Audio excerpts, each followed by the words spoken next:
So, good morning, everyone. The video I'm bringing to you guys today is going to be based off of the topic of the ego.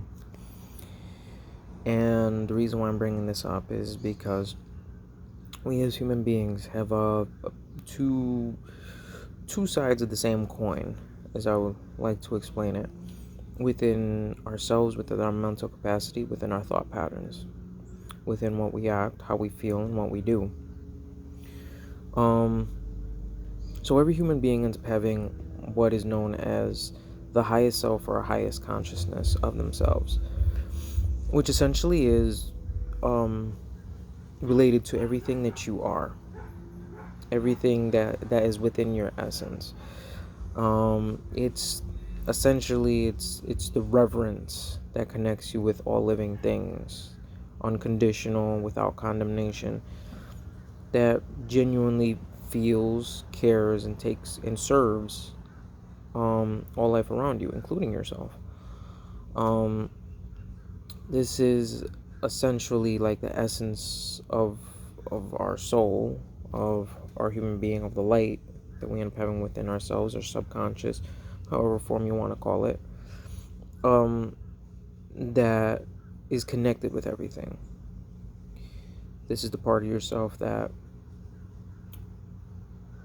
you can feel someone, a stranger, going through a certain circumstance, and you feel compassion for whatever situation they might be facing, whether it's something that you feel empathetically about, like something hard that they're going through, a struggle, and you feel, and that pain reverberates with you. You can sense that in your want to serve or to resolve the solution. This is stemming from your higher self. But the subject that I'm bringing up today, and the one that's more commonly used and is not acknowledged or recognized, is the ego. And this is essentially all the false concepts that we have assumed of ourselves. This is essentially everything that you will, when someone asks you who you are, you'd be like, oh, well, I'm so and so from so and so, I work at so and so type scenario. And it's all these titles that we have acquired throughout the year that we have assumed and accepted to be ourselves. But that's exactly what they are. They are assumptions. They are a false state of what we are. We believe that because we end up having a job, me for example, like being a custodian, um, we assume that's who we are. Um, it's not necessarily a bad thing to assume yourself as a certain title, but when you feel like that's all that you are, there's a limit that you're putting on top of yourself. There's something that's hindering you from being all that you can be, which is that higher self. Likewise, when it comes to decision making, thought patterns, and opinions, a lot of our decisions stem from this ego self of ourselves, because the ego only resides in what is acceptable to our five senses. That's the best way that I could explain it. The ego will look and say, so and so did that, that's impossible. I'm not going to be able to do that. That's your ego, because it's basing off the facts that it physically sees. It sees, hears, smells. It's based off of the five senses, what it feels is capably possible of or not. Um, and it's not a bad thing to have an ego. We all do. We all have an ego side of ourselves. But it is bad when you allow the ego to be the only thing. And it's much worse when you choose to ignore your ego. But I'll get into depth on that in probably another video. The point that I'm trying to get at is that we throughout life are shown that the truth of ourselves is based off of our requirements, what we gain, material things that we accomplish, our titles that we gain. You're only as successful as what the degree you have, or you're only even that concept of inferiority, superiority. These are all things that stem from the ego. It doesn't matter whether you're inferior or superior you find yourself to be. They're all false.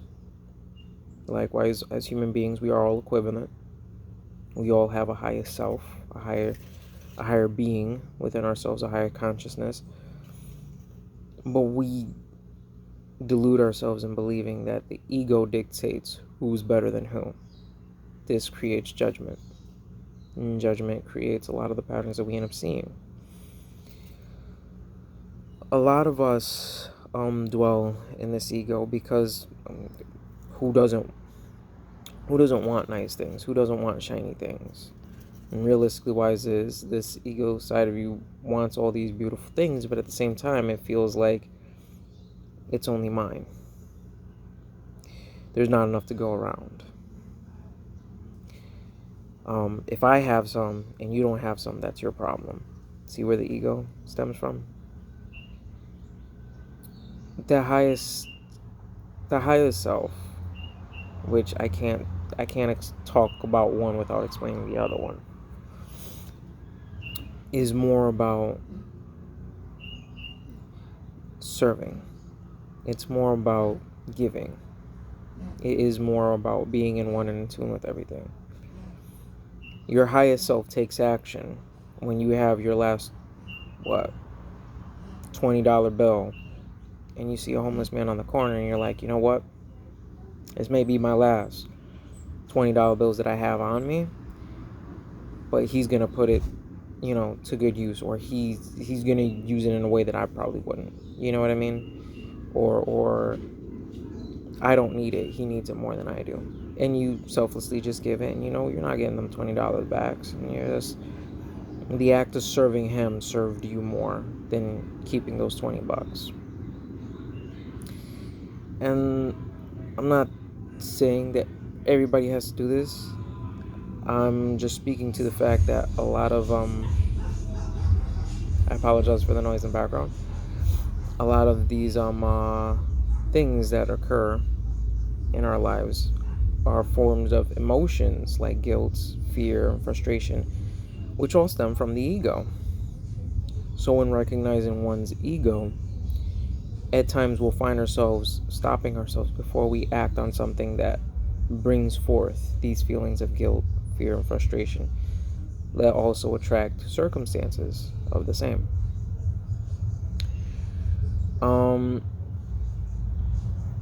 I might do more adaptations as I am going, more parts to this part, but this is just like a basic introduction to what the ego is, how every human being ends up having it, how it represents in each other's lives, and how being aware of it can help us in resolving any turmoil that we might be facing inside of ourselves at the moment. So with that being said, I'm hoping anybody out there listening can put this to good use. And I appreciate you guys for tuning in. With all the love in the world, until next time.